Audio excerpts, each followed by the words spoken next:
Bom, pessoal, nesse vídeo nós vamos tratar aqui especificamente do protocolo TCP, ou seja, o Transmission Control Protocol.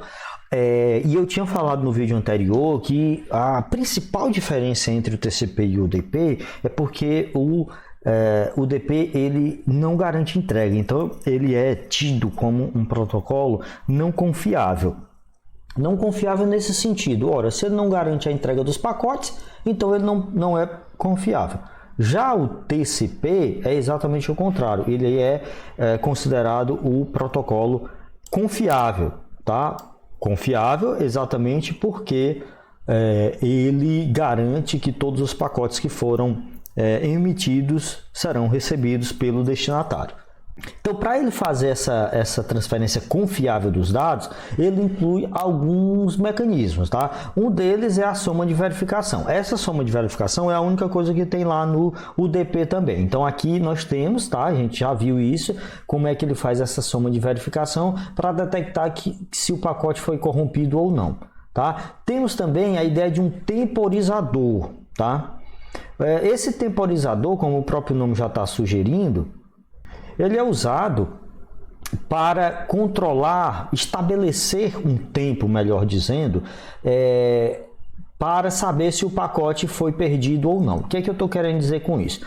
Quando o TCP está sendo utilizado, cada pacote que é enviado, ele espera a confirmação que esse pacote foi recebido, tá? Então, isso significa o quê? Todo pacote que emitiu, que o host de origem emitiu, o host de destino tem que, quando receber, emitir um pacote de confirmação de volta, simplesmente dizendo que aquele pacote foi recebido. Então, é por isso que vocês já viram que ele é mais lento. Olha só, porque ele tem todos esses mecanismos de controle.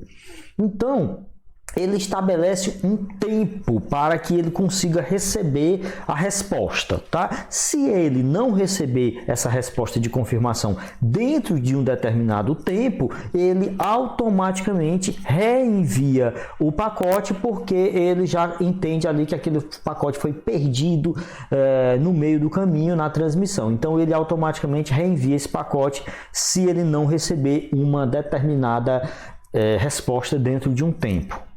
Mas não é só isso, há muitos mecanismos e esses mecanismos de tanto controle é que torna o TCP um pouco mais lento do que o UDP. Um outro é o número de sequência, tá? Esse número de sequência, pessoal, cada pacote que sai lá do host de origem, ele é numerado, exatamente porque quando ele for recebido lá no destinatário, ele precisa ser organizado naquela mesma sequência que ele foi enviado, tá? E aí vocês podem se perguntar assim, ora, mas se ele foi enviado numa ordem, ele vai chegar na mesma ordem. Não, não é bem assim. A gente sabe que na rede, a gente tem muitos milhares de roteadores e uma rota está congestionada, a outra não. Então, o pacote 1, por exemplo, ele pode seguir uma rota, tá? Mas essa rota estiver mais congestionada, quando o pacote 2 for emitido, ele pode seguir uma rota mais livre. E isso aconteceria, e isso ocasionaria, melhor dizendo,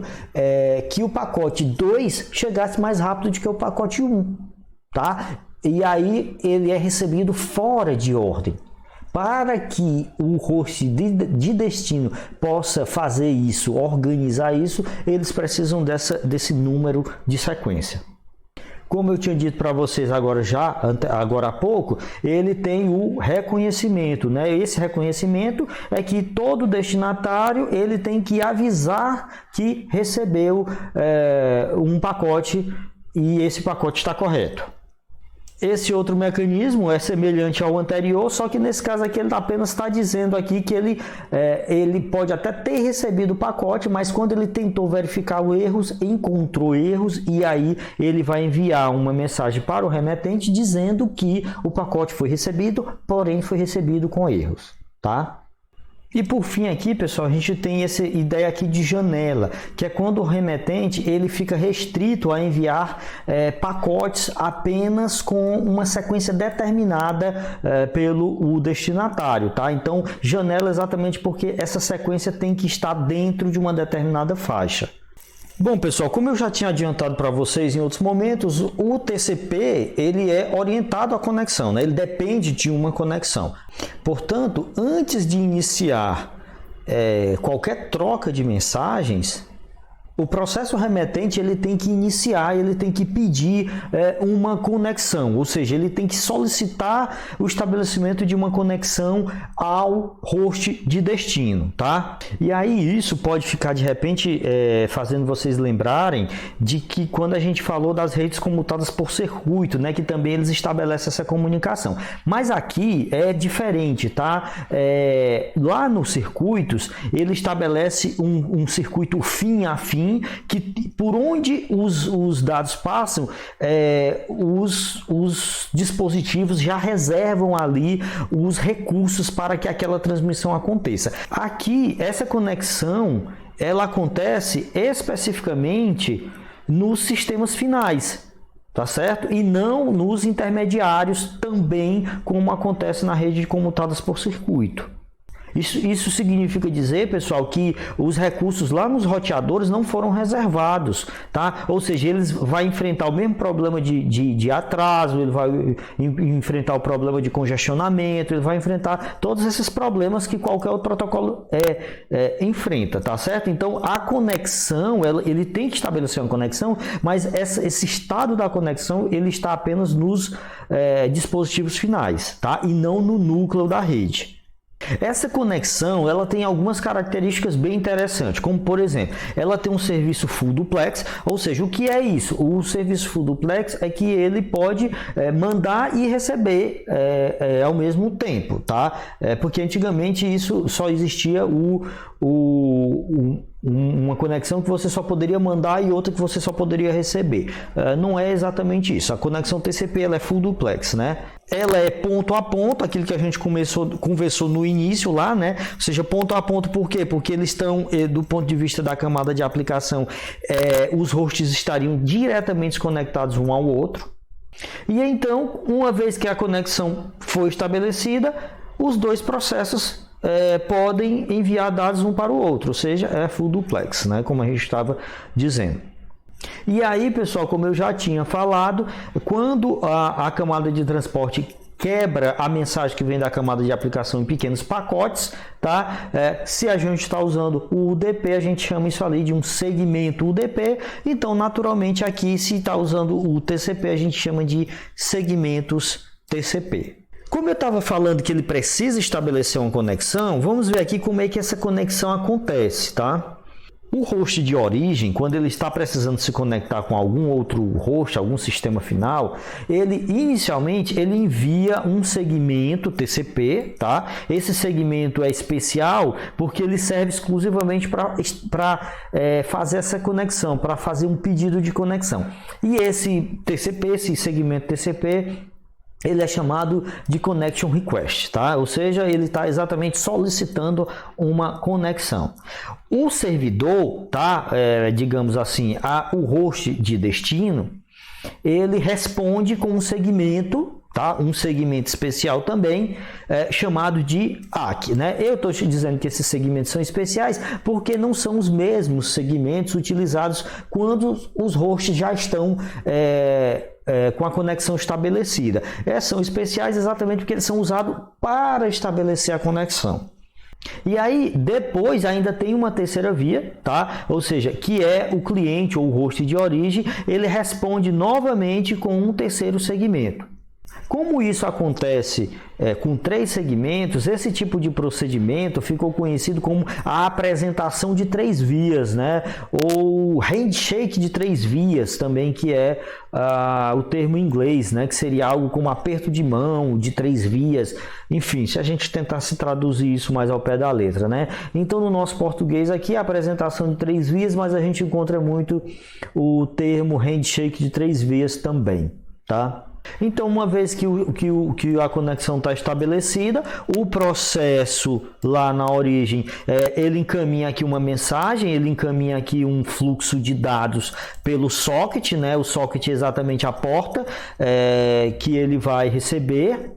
E essa camada de transporte, ela armazena esses dados que ela está recebendo numa espécie de buffer, né? Ou seja, numa espécie de armazenamento temporário. Por quê? Porque ela precisa enviar, tá, cada um desses pacotes.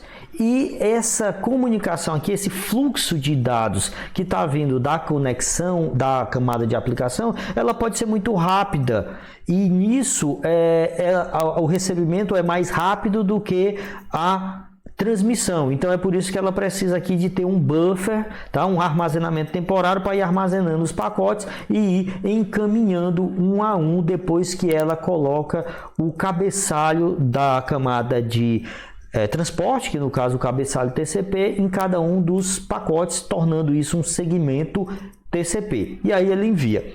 Acontece da mesma forma, veja, que tem um buffer lá na recepção, exatamente porque ela vai recebendo e ela vai armazenando isso aqui temporariamente, enquanto desencapsula isso e envia para o processo que está na camada de aplicação.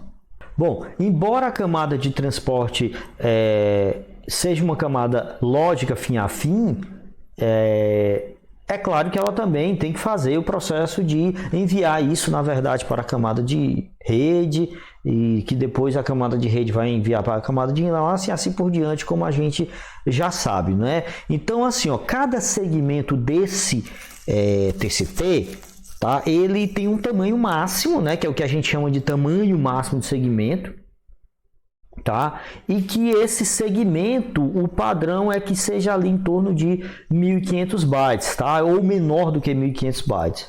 Então, pessoal, para ilustrar aqui o que eu estava falando para vocês sobre o estabelecimento da conexão, né? O handshake de 3 vias, a gente tem aqui essa figura que mostra isso aqui. Olha, vamos lá. No primeiro momento aqui, o cliente, né, o host de origem, está enviando um segmento, tá? E que ele tem alguns campos, digamos assim, né? Ele tem esse SYN aqui com uma numeração de 1, tá? E ele tem aqui uma sequência. Essa sequência, pessoal, é um número criado pelo próprio host de origem, tá? É a sequência do pacote.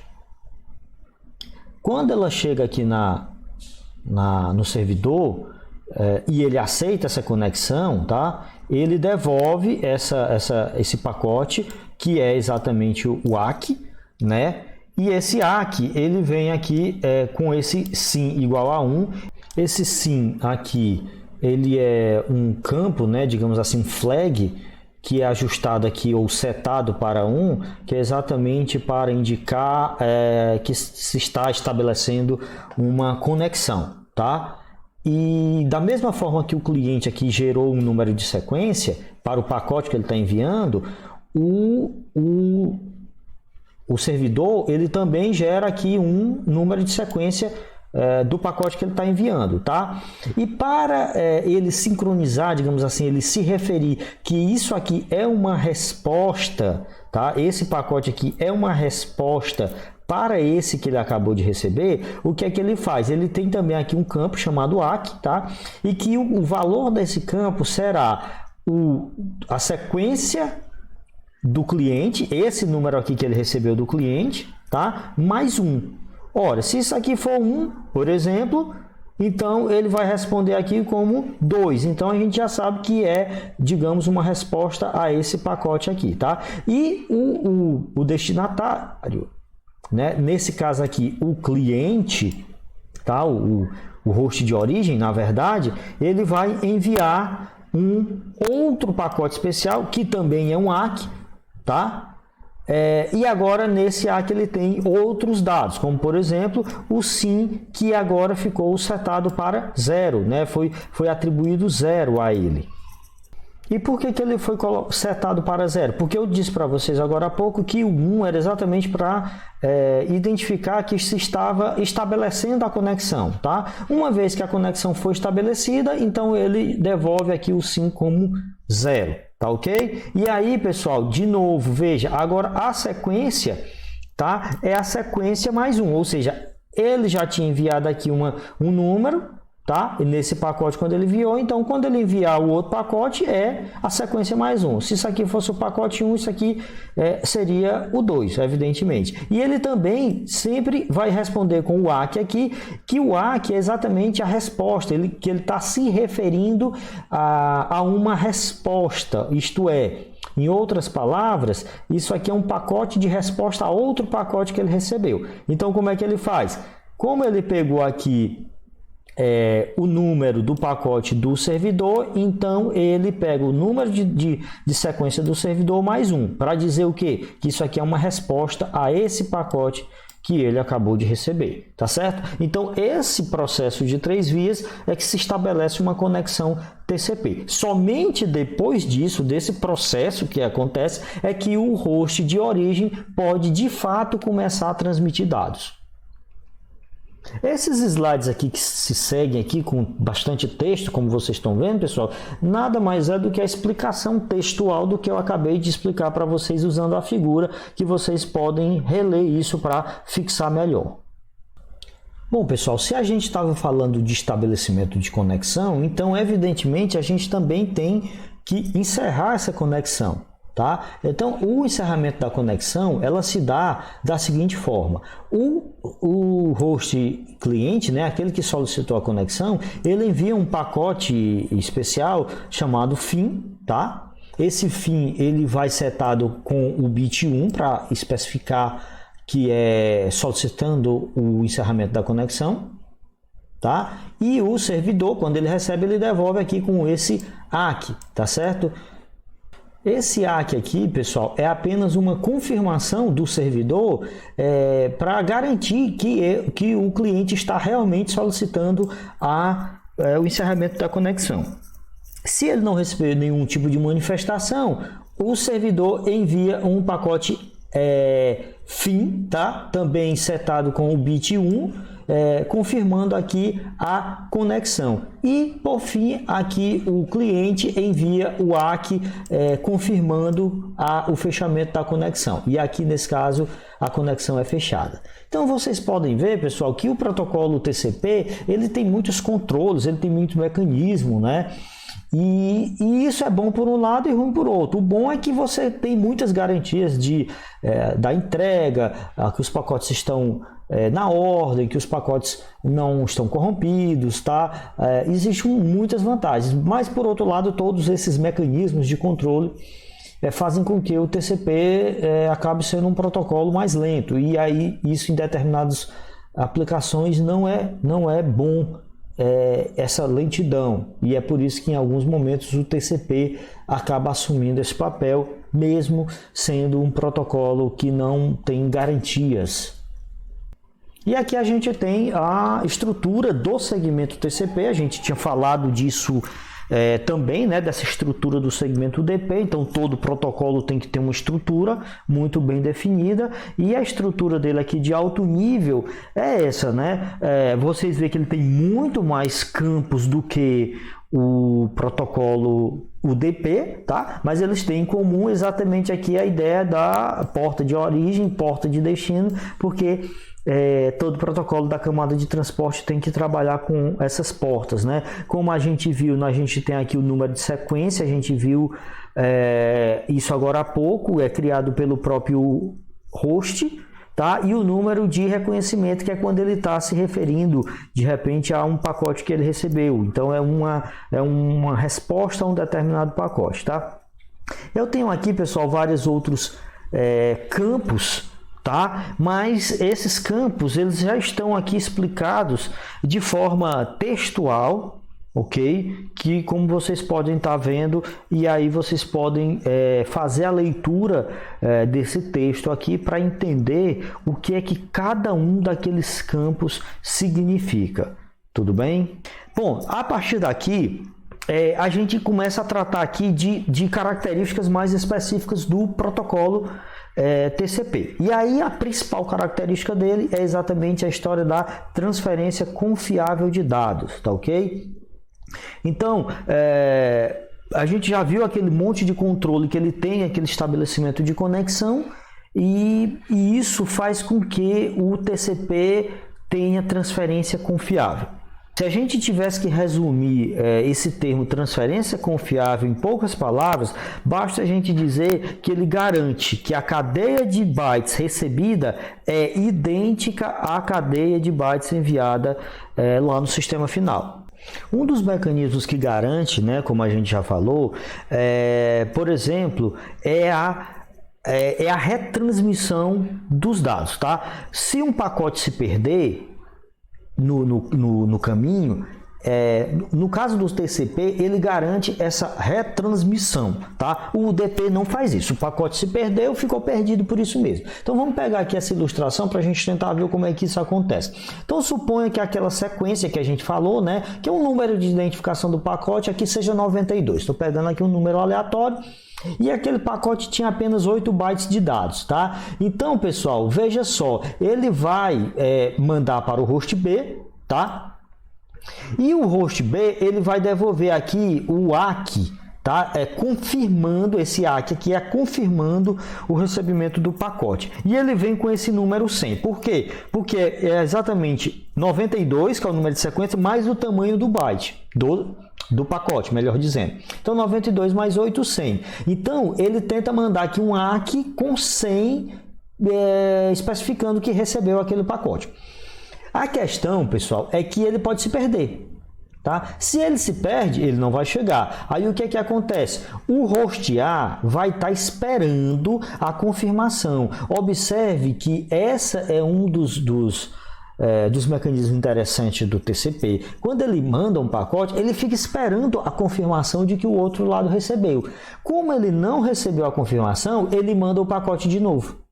Tá certo? Então, por isso que isso é a garantia de retransmissão.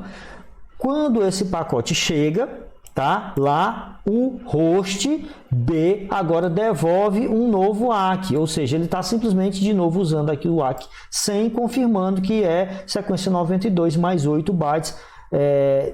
Ele devolve aqui a confirmação de que ele recebeu esse pacote. Quando o host A recebe uma nova transmissão, um novo pacote com esse conteúdo ACK 100, ele sabe que isso é a confirmação do recebimento desse pacote que ele enviou, tá certo? Então isso é um dos mecanismos, a retransmissão. Outro mecanismo é o controle de fluxo, tá? O que o controle de fluxo faz, tá? Ele elimina a possibilidade do remetente estourar o buffer do destinatário. Vocês lembram que mais cedo eu mostrei para vocês uma figurinha que tem um buffer, né? Um espaço de armazenamento temporário, tanto na origem quanto no destino, tá? Então sempre acontece aquela questão que é o seguinte: se a transmissão está mais rápida do que o destino pode processar isso, o que é que isso ia acontecer? Pode ser que ele não consiga processar, o buffer enche e o pacote se perderia, porque ele não tem onde ser armazenado, tá? Então, esse controle de fluxo é justamente um mecanismo para evitar que o buffer de destino estoure, ou seja, enche e os pacotes se perdam.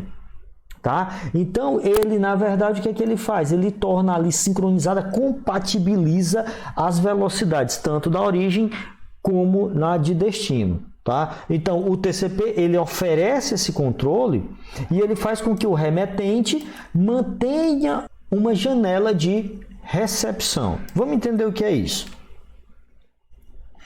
A janela de recepção ela é usada para dar ao remetente uma ideia do tamanho do buffer livre lá no destinatário. Vamos pegar essa figura aqui para a gente entender melhor. Então, supondo que isso aqui que eu estou destacando seja o buffer de destino, olha só o que é que acontece. Os pacotes vão chegando, tá? E ele vai sendo armazenado no buffer, tá? Vai sendo armazenado no buffer. E aqui tem o pacote disponível. Desculpa, o pacote não. E tem o espaço que tem disponível, ou seja, o espaço que ele ainda é capaz de receber. Então, o destinatário ele fica informando ao remetente o tamanho desse espaço disponível, ou seja, em outras palavras, ele fica sempre dizendo quanto de espaço ele ainda tem para poder receber pacotes. Significa dizer que se o espaço começar a diminuir muito, o destinatário vai enviar mensagens para o remetente dizendo que o espaço está pouco, né? Ele vai sempre enviando qual é o espaço que ele ainda tem disponível, e o remetente, logicamente, toma a decisão de diminuir a velocidade de transmissão, tendo em vista que o buffer de armazenamento lá no destino está com pouco espaço. Certo? Então, por isso que a gente chama isso aqui de controle de fluxo, tá? Ou seja, ele controla a velocidade do fluxo graças a essa janela que a gente tem no destinatário. Um outro mecanismo é o chamado controle de congestionamento. A diferença do controle de congestionamento, pessoal, para o controle de fluxo é que, no caso do controle de fluxo, ele observa aqui a capacidade lá no destinatário, como é que está a capacidade de recepção, o espaço de armazenamento que o destinatário ainda tem disponível. E no caso do controle de congestionamento, ele vai analisar a rede. Tá? Então, como é que acontece? Ele pode limitar ou aumentar a taxa de entrega dependendo do estado da rede. Tá? Ou seja, se ele perceber congestionamento na rede, tá? Ele diminui a taxa de transmissão. Então, como é que ele pode detectar esse congestionamento na rede? Toda vez que acontece um evento de perda ou 3 ACKs duplicados, o remetente começa a reduzir a taxa de transmissão. Então, se os ACKs não estão chegando ou estão chegando duplicado, o remetente, né, aquele que enviou a mensagem, começa a entender que está tendo congestionamento na rede e, portanto, ele começa a diminuir o fluxo de transmissão. Tá? Então, isso significa dizer que se não está tendo congestionamento, ou seja, se os ACKs estão sendo recebidos normalmente, então não está tendo congestionamento na rede. Nesse caso, ele faz o processo inverso. Então, ele aumenta a taxa de transmissão, tá certo? Então, nesse gráfico aqui, a gente poderia tentar simular o que é que acontece. Por exemplo, suponha que isso aqui a gente esteja trabalhando aqui com a taxa de transmissão. Veja só, ele começa sempre a aumentar. A tendência do protocolo TCP é sempre aumentar o máximo possível a taxa de transmissão, tá? Então, quando ele chega aqui, por exemplo, se houve perda ou ele começa a receber ACKs duplicado, o que é que ele faz? Ele corta a taxa de transmissão pela metade, tá? Imediatamente. Então, ele estava aqui, ele 16, ele foi para 8. E aí, depois que ele corta, por quê? Porque ele entendeu que está tendo congestionamento, então ele tem que terminar, aliás, ele tem que diminuir a taxa de transmissão. Então ele diminui aqui a taxa de transmissão e depois ele começa a aumentar aqui aos poucos. Ele não aumenta de uma vez, ele vai começando aumentando aos poucos a taxa de transmissão até que ele tem um novo episódio de congestionamento. Quando ele detecta um novo congestionamento, ele faz o quê? Ele de novo derruba aqui a taxa pela metade, tá? E aí ele começa a fazer o processo de novo de aumentando a taxa até que ele encontre um novo congestionamento, e aqui ele fica fazendo isso. Então, esse comportamento, né, de estar sempre aumentando a taxa de transmissão e depois ele reduz pela metade bruscamente quando ele detecta um congestionamento, lembra aqui, né, pessoal, os dentes de uma serra, como vocês podem perceber aqui quando a gente analisa esse comportamento graficamente, tá certo? Então, pessoal, para a gente concluir essa parte aqui do TCP, tá? A gente, recapitulando aqui, né, a gente falou agora a questão do controle de fluxo, né, e no caso do controle de fluxo ele está analisando lá o destinatário, como é que está a capacidade de recebimento lá no destinatário. No caso do controle de congestionamento, ele está levando em consideração a capacidade da rede, tá? E não exatamente lá do destinatário. Então ele analisa o comportamento, o congestionamento na rede para limitar ou aumentar a taxa de entrega desses pacotes, ok? Bom, pessoal, isso é nossa camada de transporte, tá? A gente basicamente concentra os esforços aqui no protocolo UDP e o TCP, e É isso e até o nosso próximo vídeo.